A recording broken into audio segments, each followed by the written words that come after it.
భూమి మీద దేవుడిచ్చిన అవకాశాన్ని దేవుని లాగా కట్టుకోకపోతే ఇంక మన ఆసక్తి ఏంటి? యేసు ప్రభువారు శరీరధారి అయ్యున్న దినాలలో మహారోదనంతో ప్రార్థించాడు. అవును, నా దేవుడు మహారోదనంతో ప్రార్థించాడు. నా దేవుడు కన్నీళ్లతో ప్రార్థించాడు. అవును, నేను వారంలో ఒక్కరోజైనా కన్నీళ్లతో ప్రార్థిస్తున్నాను.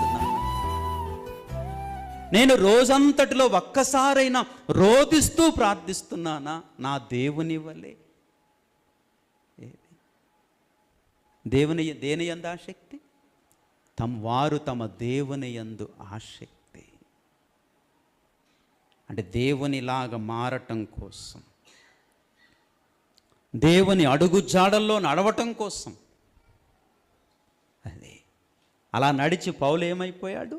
నేను క్రీస్తును పోలి నడుచుకొనుచున్న ప్రకారం